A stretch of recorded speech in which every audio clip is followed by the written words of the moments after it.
Hello દોસ્તો, IG studio દ્વારકામાં હું ઇમ્તિયાઝ આજે એક વાત લઈને આવ્યો છું કે ફંક્શનમાં સિનોમેટોગ્રાફર હોય છે. સિનોમેટોગ્રાફીને લગતી અમુક વાતો ટિપ્સ લઈને આવ્યો છું. જોકે વિડીયોમાં પણ આ ટિપ્સ લાગુ પડે છે કે કસ્ટમર વિડીયોના ઓર્ડર આપી દે છે પણ એને લગતું એને અરેન્જમેન્ટ નથી કરી આપતા. એને અમુક ટિપ્સ શું છે કે જેમ કે આપણે મંડપ સર્વિસ રાખ્યું છે તો કેટલું લાઇટિંગ રાખવું, શું રાખવું. નો ડાઉટ અત્યારે ફંક્શનમાં હરેક લાઇટિંગ વ્યવસ્થિત રાખે છે એવું નથી, પણ ઘણી જગ્યાએ એવું હોય છે કે 30 લાઇટની જરૂર હોય છે પણ 50 લાઇટો રાખી હોય, પણ એવી રીતે રાખી હોય કે કોઈ એનો મતલબ નથી લેતો. તો બને તો વિડીયો શૂટિંગમાં જે આપણે અરેન્જમેન્ટ કર્યું હોય એની યારે વાતચીત કરી લેવાની કે ભાઈ અમે આ રીતનું લાઇટિંગ રાખ્યું છે, તમને આમાં કાંઈ જોશે. અમે અમુક અમારી લાઇટો લઈને આવતા જ હોઈએ છીએ, પણ અમુક લાઇટો એવી કઠોરી રાખી દઈએ છીએ કે એમાં શૂટ લેવું બહુ અઘરું પડી જાય. વ્હાઇટ અમુક લાઇટો એવી છે વ્હાઇટ યલો એવી રીતે રાખીએ તો શૂટિંગમાં એનો ટોન વ્યવસ્થિત મળે. પ્લસમાં બીજા નંબરમાં કે જે કાંઈ પણ શૂટ લેવા આવે છે, બીજી ટિપ્સ એ છે કે ઘરના ને જે કાંઈ આપણે શૂટ લઈએ છીએ તો એ આવીને ચોખ્ખા ઉડાડતા ફોટોગ્રાફર સામે જોઈએ. વર ને કન્યા હોય છે એટલે પણ હાર પહેરાવતા ફોટોગ્રાફર સામે જોઈએ છે. હા, ક્લિક કરવા માટે 1-2 ક્લિકમાં એવું હોય તો બરાબર, બસ સિનેમેટિક અને વિડીયોમાં આ બધું સ્ટેન્ડી આવે. આમ તમે હાથ પકડીને ઉભા તો વિડીયો ચાલુ હોય છે.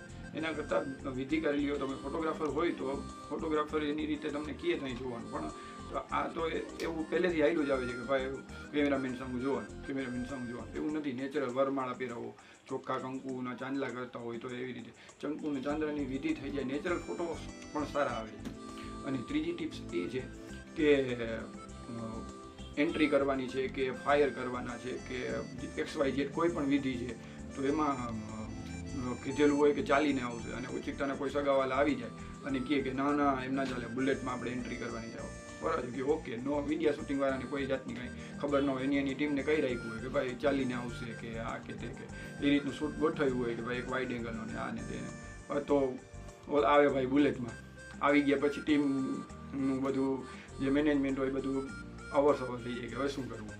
તો એના માટે તમારે પહેલેથી જણાવી દો.